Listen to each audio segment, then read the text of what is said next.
ദൈവത്തിൻ്റെ അതിപരിശുദ്ധമായ നാമം വാഴ്ത്തപ്പെടുമാറാകട്ടെ. ഇന്നത്തെ ശുശ്രൂഷകരിൽ ഏറിയ പങ്കും ഒന്നെങ്കിൽ അവർക്കിഷ്ടമുള്ള ഒരു വചനം എടുത്ത് ജനത്തിനെ കുത്തുന്നു, അല്ലെങ്കിൽ ജനത്തിന് ഇഷ്ടമുള്ള ഒരു വചനം എടുത്ത് ജനത്തിനെ സൂചിപ്പിക്കുന്നു. ഒന്നെങ്കിൽ ശുശ്രൂഷകൻ ഇഷ്ടമുള്ള ഒരു വചനം എടുത്ത് ജനത്തിനെ കുത്തുന്നു, അല്ലെങ്കിൽ ജനത്തിന് ഇഷ്ടമുള്ള ഒരു വചനം എടുത്ത് അവരെ സൂചിപ്പിക്കുന്നു. അതുകൊണ്ട് സംഭവിക്കുന്നതെന്ന് വെച്ചാൽ ഒന്നെങ്കിൽ കുത്തുകൊണ്ട് ഓടും, നിരന്തരം കുത്താകുമ്പം നിൽക്കുകയല്ല, ഓടിപ്പോവും, അല്ലെങ്കിൽ സ്വപ്നം കണ്ടിരുന്നോളും. അങ്ങനെ കുത്തുകൊണ്ട് ഓടുന്നവരും സ്വപ്നം കണ്ടിരിക്കുന്നവരുടെയും ഒരു കൂട്ടത്തിനെ ഇന്ന് സഭ എന്ന് പറയുന്നു എന്ന് വേണമെങ്കിൽ നമുക്ക് പറയാം. അനുതാപമോ മാനസാന്തരമോ ഉണ്ടാകുന്നില്ല. അതുകൊണ്ട് തന്നെ ദൈവരാജ്യത്തിന് പ്രത്യേകിച്ചൊരു ഗുണവും ഉണ്ടാകുന്നില്ല.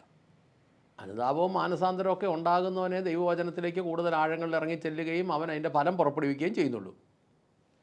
ഇങ്ങനെ പ്രസംഗിക്കുന്നവരുടെ ലക്ഷ്യം എന്ന് പറഞ്ഞാൽ ജനത്തിൻ്റെ രക്ഷയൊന്നുമല്ല, അവരുടെ വരുമാനമാണ് അല്ലെങ്കിൽ പേരാണ്.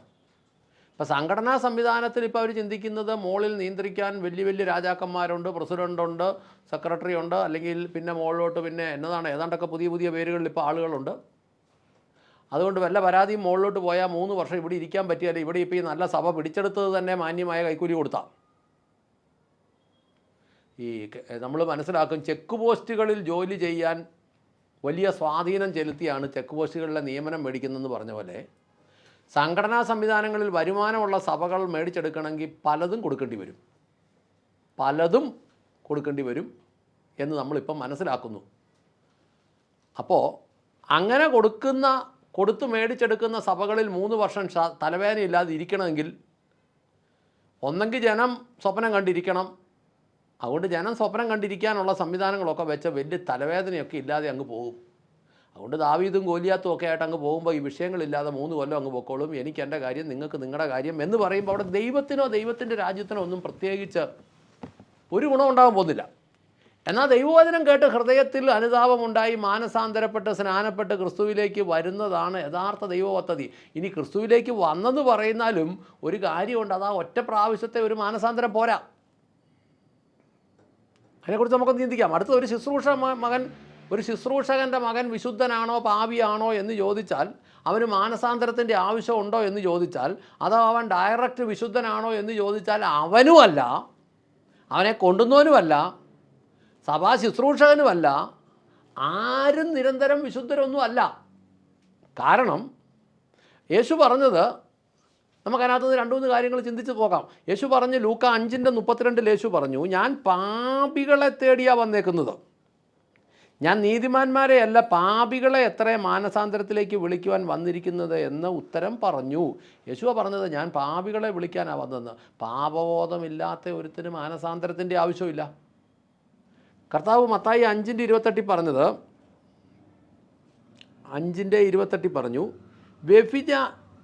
എന്നാൽ ഞാൻ നിങ്ങളോട് പറയുന്നു, ദുർമോഹത്തോടെ സ്ത്രീയെ നോക്കുന്നവൻ തൻ്റെ ഹൃദയത്തിൽ അവളുമായി വ്യഭിചാരം ചെയ്ത് കഴിഞ്ഞു.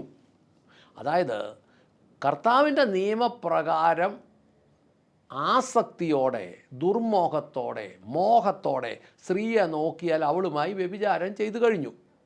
ഇവിടെ നോട്ടത്തിലും ചിന്താഗതിയിലുമാണ് പാപത്തിൻ്റെ നിലയുണ്ടായിട്ടുള്ളത്. അങ്ങനെയെങ്കിൽ എല്ലാ വ്യക്തികൾക്കും മാനസാന്തരം ആവശ്യമാണ്. അപ്പോൾ കുറേ ചോദ്യങ്ങളുണ്ട്. 1, ശുശ്രൂഷകന് മാനസാന്തരം ആവശ്യമുണ്ടോ? മാനസാന്തരം ഒരു പ്രാവശ്യം മാത്രം നടക്കേണ്ട പ്രക്രിയയാണോ? മരണം വരെ നിത്യവും മാനസാന്തരത്തിൻ്റെ ആവശ്യമുണ്ടോ? ഒരിക്കൽ രക്ഷ പ്രാപിച്ചാൽ അത് മതിയോ? ഏതെങ്കിലും തരത്തിൽ വചനത്തിൽ നിന്ന് പിന്മാറിപ്പോയാൽ അവൻ്റെ രക്ഷ നഷ്ടപ്പെടുവോ? ഇങ്ങനെ 100 കണക്കിന് ചോദ്യങ്ങളുണ്ട്. അത് നമുക്കതിനകത്ത് മറുപടി പറയാൻ ഹെബ്രായ ലേഖനത്തിൽ ഒരു വാക്യമാണ് ഏറ്റവും കട്ടിയായിട്ട് കിടക്കുന്നത്. ഹെബ്രായ ലേഖനം 6-ാം അധ്യായത്തിൻ്റെ 4, 5, 6, 7, 8 വാക്യങ്ങൾ ഇങ്ങനെ എഴുതി വച്ചിരിക്കുന്നു. ഒരിക്കൽ പ്രകാശനം ലഭിച്ച് സ്വർഗീയ ദാനം ആസ്വദിക്കുകയും പരിശുദ്ധാത്മാവിൽ ഓഹരിക്കാരനാവുകയും ദൈവവചനത്തിൻ്റെ നന്മയും വരുവാനുള്ള ലോകത്തിൻ്റെ ശക്തിയും അനുഭവിച്ചറിയുകയും ചെയ്തിട്ടുള്ളവർ വിശ്വാസത്തിൽ നിന്ന് വീണുപോയാൽ അവരെ വീണ്ടും മാനസാന്തരത്തിലേക്ക് മടക്കിക്കൊണ്ടുവരുവാൻ സാധ്യമല്ല. കാരണം അവർ തങ്ങൾക്ക് തന്നെ ദൈവപുത്രനെ വീണ്ടും ക്രൂശിക്കുകയും പരസ്യമായി അവകാശനാക്കുകയും ചെയ്യുന്നു. കൂടെ പെയ്യുന്ന മഴ കുടിച്ച് ഭൂമി കൃഷി ചെയ്യുന്നവർക്ക് പ്രയോജനമുള്ള വിളവ് പുറപ്പെടുവിക്കുന്നു എങ്കിൽ ദൈവാനുഗ്രഹം പ്രാപിക്കുന്നു. മുള്ളും ഞെരിഞ്ഞിലും മുളപ്പിക്കുന്നുവെങ്കിലോ അത് കൊള്ളരുതാത്തതും ശാപഗ്രസ്തവുമാണ്, അതൊടുവിൽ അഗ്നിക്ക് ഇരയാകും. അപ്പോൾ ഒരിക്കൽ പ്രകാശനം ലഭിച്ച് സ്വർഗീയ ദാനം ആസ്വദിക്കുകയും പരിശുദ്ധാത്മാവിൽ ഓഹരിക്കാരാകുകയും ചെയ്ത് ദൈവവചനത്തിൻ്റെ നന്മയും വരുവാനുള്ള ലോകത്തിൻ്റെ ശക്തിയും അനുഭവിച്ചറിയുകയും ചെയ്തിട്ടുള്ളവർ വിശ്വാസത്തിൽ നിന്ന് വീണുപോയാൽ അവരെ വീണ്ടും മാനസാന്തരത്തിലേക്ക് മടക്കിക്കൊണ്ടുവരുവാൻ സാധ്യമല്ല എന്ന് ദൈവവചനമാണ് പറയുന്നു. എന്നിട്ട് പറയുന്നു, അവർ തങ്ങൾക്ക് തന്നെ ദൈവപുത്രനെ വീണ്ടും ക്രൂശിക്കുകയും പരസ്യമായി അപകാശനാക്കുകയും ചെയ്യുന്നു. ഇപ്പോൾ ഈ ദിവസങ്ങളിലെ പ്രസംഗങ്ങൾ നമ്മുടെ നാട്ടിൽ എടുത്തു വെച്ച് നോക്കിക്കേ.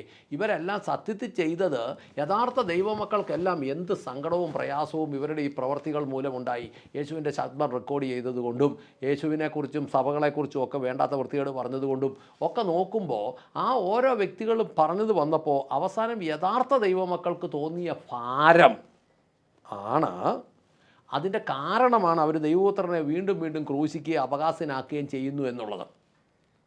അപ്പോൾ ഇന്നത്തെ സഭകളിൽ മുള്ളും ഞെരിഞ്ഞിലും ജനിപ്പിക്കുകയാണോ അതോ മാനസാന്തരത്തിൻ്റെ അവസ്ഥ ഉണ്ടാക്കേണ്ടത് ആണോ ഉണ്ടാക്കുന്നത് നാം തിരിച്ചറിയേണ്ടതാണ്.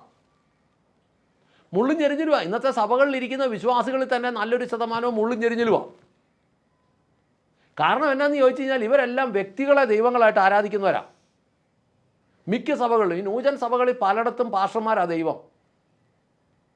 ഞങ്ങളുടെ അച്ചാച്ചൻ, ഞങ്ങളുടെ പാസ്റ്റർ, ഞങ്ങളുടെ അച്ചാച്ചൻ പറഞ്ഞു, ഞങ്ങളുടെ പാസ്റ്റർ പറഞ്ഞു. പല നൂജൻ സഭകളിലെ പിള്ളേരുടെ കല്യാണത്തിന് തീരുമാനം എടുക്കുന്നത് അപ്പനും അമ്മയല്ല, പാസ്റ്റർമാരാണ്. ആരെ കെട്ടണം, എവിടെ കെട്ടണം, എങ്ങനെ കെട്ടണം, എപ്പോൾ കെട്ടണം, ആര് കെട്ടിക്കണം ഒക്കെ അവരാ തീരുമാനിക്കുന്നത്. അപ്പോൾ അതുകൊണ്ട് പറയുന്നത് മുള്ളും ഞെരിഞ്ഞിലും ജനിപ്പിക്കുന്നെങ്കിൽ അത് കൊള്ളരുതാത്തത് ശാപഗ്രസ്തവുമാണ്, അത് ഒടുവിൽ അഗ്നിക്കിരയാകുമെന്ന് എഴുതിയേക്കുന്നത്. ഇങ്ങനെ ഇന്ന് ഒരുപാട് പ്രാർത്ഥനക്കാരും പ്രാർത്ഥനയൊക്കെ ഉള്ള ഒരു കാലഘട്ടമാണ്. എന്നാൽ പൗലോസ് പ്രാർത്ഥിച്ച ഒരു പ്രാർത്ഥനയുണ്ട് എഫ് എസ് ലേഖനത്തിൻ്റെ 1-ാം അധ്യായത്തിൻ്റെ 16 മുതൽ 19 വരെയാണ്. എൻ്റെ പ്രാർത്ഥനയിൽ നിങ്ങളെ ഓർത്തുകൊണ്ട് നിങ്ങൾക്ക് വേണ്ടി ഞാൻ നിരന്തരം സ്തോത്രം ചെയ്തുകൊണ്ടിരിക്കുന്നു. നമ്മുടെ കർത്താവായ യേശുക്രിസ്തുവിൻ്റെ ദൈവവും മഹത്വവുമുള്ള പിതാവായവൻ നിങ്ങൾക്ക് തന്നെക്കുറിച്ചുള്ള പരിജ്ഞാനത്തിൽ ജ്ഞാനത്തിൻ്റെയും വെളിപ്പാടിൻ്റെയും ആത്മാവിനെ നൽകണമെന്നും നിങ്ങളുടെ ഹൃദയദൃഷ്ടി പ്രകാശിച്ചിട്ട് അവിടുത്തെ വിളിയുടെ പ്രത്യാശയും വിശുദ്ധരിൽ അവിടുത്തെ അവകാശത്തിൻ്റെ മഹിമാധനവും അവിടുത്തെ മഹത്തായ ബലത്തിൻ്റെ വ്യാപാരപ്രകാരം വിശ്വസിക്കുന്നവരായി നമുക്ക് വേണ്ടി വ്യാപരിക്കുന്ന അവിടുത്തെ ശക്തിയുടെ അളവറ്റ വലിപ്പവും എന്തെന്ന് നിങ്ങൾ അറിയണമെന്ന് ഞാൻ പ്രാർത്ഥിക്കുന്നു. പൗലോസ് പറഞ്ഞ വിഷയമാണ്. നമ്മുടെ കർത്താവായ യേശുക്രിസ്തുവിൻ്റെ ദൈവവും മഹത്വവുമുള്ള പിതാവുമായവൻ നിങ്ങൾക്ക് തങ്ങളെക്കുറിച്ചുള്ള പരിജ്ഞാനത്തിൽ ജ്ഞാനത്തിൻ്റെയും വെളിപ്പാടിൻ്റെയും ആത്മാവിനെ നൽകണമെന്നും നിങ്ങളുടെ ഹൃദയദൃഷ്ടി പ്രകാശിച്ചിട്ട് അവിടുത്തെ വിളിയുടെ പ്രത്യാശയും വിശുദ്ധരിൽ അവിടുത്തെ അവകാശത്തിൻ്റെ മഹിമാധനവും അവിടുത്തെ മഹത്തായ ബലത്തിൻ്റെ വ്യാപാരപ്രകാരം വിശ്വസിക്കുന്നവരായ നമുക്ക് വേണ്ടി വ്യാപരിക്കുന്ന അവിടുത്തെ ശക്തിയുടെ അളവറ്റ വലിപ്പം എന്തെന്ന് നിങ്ങൾ അറിയണമെന്ന് ഞാൻ പ്രാർത്ഥിക്കുന്നു. ഇതിനെല്ലാം മൂലകാരണമായിട്ട് പറയുന്നത് ഹൃദയദൃഷ്ടി പ്രകാശിക്കണമെന്നാണ്. എന്ന് പറഞ്ഞാൽ അകത്തെ മനുഷ്യൻ്റെ കണ്ണ് തെളിയണമെന്ന്. അകത്തെ മനുഷ്യൻ്റെ കണ്ണ് തെളിഞ്ഞു കഴിഞ്ഞാൽ പോയിരുന്ന് ഈ കുരവിടുവോ? ദൈവവചനത്തിൻ്റെ പശ്ചാത്തലത്തിലല്ലാത്തതിനൊക്കെ കുരവിടുവോ? അപ്പോൾ ഇന്ന് കാണുന്ന ഹൃദയദൃഷ്ടി പ്രകാശിക്കുകയാണെങ്കിൽ ഇന്ന് ഈ കാണിക്കുന്ന ഓളത്തരത്തിനൊന്നും ആരും പോയിരുന്ന് കുരവിടുകയില്ല. അപ്പോൾ വിസ വരുന്നു, പാസ്പോർട്ട് എടുത്തോ എന്ന് പറയുമ്പോൾ കിടന്ന് ചാടുകയും തുള്ളുകയോ ഒന്നും ചെയ്യുന്നതുങ്ങളൊന്നും ഹൃദയദൃഷ്ടി പ്രകാശിച്ചതുങ്ങളല്ല. സത്യത്തിൽ ഫിലിപ്പി ലേഖനം പറയുന്നത് എൻ്റെ ദൈവമോ നിങ്ങളുടെ ബുദ്ധിമുട്ടൊക്കെയും തൻ്റെ മഹിമാധനത്തിനൊത്തവണ്ണം ക്രിസ്തു യേശുവിൽ സമ്പൂർണ്ണമായി തീർത്തു തരും എന്നാണ് പറയുന്നത്. അതാണ് ദൈവത്തിൻ്റെ വചനം. ദൈവം അത് ചെയ്യേണ്ട സമയത്ത് ചെയ്യും. ഇവന്മാർ കിടന്ന് കാണുന്നത് കൊണ്ടല്ലത്. അത് ഈ വിശ്വാസി പൊട്ടന്മാർക്ക് മനസ്സിലാകുന്നില്ലെങ്കിൽ നമുക്ക് ഒറ്റ കാര്യം മനസ്സിലാകാം, ഇവരുടെ ഹൃദയദൃഷ്ടിയൊന്നും പ്രകാശിക്കുന്നില്ല. അതുകൊണ്ടാണ് ഈ കുരവിടുന്നത്. അങ്ങനെയെങ്കിൽ ഹൃദയദൃഷ്ടി പ്രകാശിക്കാൻ വേണ്ടി പ്രാർത്ഥിക്കാം. സ്വർഗസ്ഥനായ ഞങ്ങളുടെ നല്ല പിതാവേ, ഞങ്ങളുടെ കർത്താവായ യേശു ക്രിസ്തുവേ, പരിശുദ്ധാത്മാവായ ഞങ്ങളുടെ നല്ല ദൈവമേ, കർത്താവെ, ജനങ്ങളെല്ലാം യാഥാർത്ഥ്യത്തിലേക്ക്, പ്രത്യേകിച്ച് കേരളത്തിലെ വിശ്വാസികളെല്ലാം യാഥാർത്ഥ്യത്തിലേക്ക് ഇറങ്ങി വരുവാൻ ദൈവം സഹായിക്കണമേ. കള്ളനാണയങ്ങളെയും കർത്താവെ ഒക്കെ തിരിച്ചറിയേണ്ടതിന് അവരുടെ ഹൃദയദൃഷ്ടിയെ ദൈവം പ്രകാശിപ്പിക്കണമേ. ഹൃദയദൃഷ്ടി പ്രകാശിച്ചിട്ട് യഥാർത്ഥത്തിലുള്ളത് എന്താണെന്ന് മനസ്സിലാക്കുവാൻ ദൈവം അവരെ സഹായിച്ച് അനുഗ്രഹിക്കണമേ എന്ന് പ്രാർത്ഥിക്കുന്നു. അങ്ങയുടെ വലിയ കൃപയും കരുണയും കരുതലും അവരുടെ ജീവിതത്തിലേക്ക് ഇറങ്ങി വരണമേ. ദൈവത്തിൻ്റെ വചനത്തിൽ യഥാർത്ഥത്തിൽ എന്തെഴുതി വച്ചിരിക്കുന്നോ അത് ദൈവവുമായി ഡയറക്റ്റായി കൈകാര്യം ചെയ്യാൻ ഓരോ വ്യക്തികളെയും പ്രാപ്തമാക്കണമേ. കർത്താവെ, ശുശ്രൂഷകർ ഉള്ളപ്പോൾ തന്നെ അവർ ദൈവവചനത്തിൻ്റെ വ്യവസ്ഥയിൽ ദൈവവചനം എന്ത് പഠിപ്പിച്ചോ അത് ചെയ്യുന്നവരായി മാറുവാൻ ദൈവം അവരെ സഹായിക്കണമേ. അവർ കർത്താവെ ജനങ്ങളെ വഹിക്കുന്നവരായി മാറരുത്, ജനങ്ങളെ കർത്താവെ നയിക്കുന്നവരായി മാറണമേ. എൻ്റെ കർത്താവെ, അവർ ജനത്തിൻ്റെ മുഖത്തോട്ട് നോക്കി ജീവിക്കുന്നവരാവരുതേ, അവർ ദൈവത്തിൻ്റെ മുഖത്ത് നോക്കി ജീവിക്കുന്നവരാകണമേ. അവർക്കാവശ്യമായ എല്ലാ വഴികളും ദൈവത്താൽ തുറന്നു വരുവാൻ ദൈവം സഹായിക്കണമേ, കൃപയാ നടത്തണമേ. എല്ലാത്തിനും നന്ദി പറഞ്ഞ് പ്രാർത്ഥിക്കുന്നു. അങ്ങ് പ്രാർത്ഥന കേട്ട് അനുഗ്രഹിച്ച കൃപയ്ക്ക് നന്ദി. യേശു ക്രിസ്തുവിൻ്റെ ധന്യമുള്ള നാമത്തിൽ തന്നെ. ആമേൻ, ആമേൻ, ആമേൻ.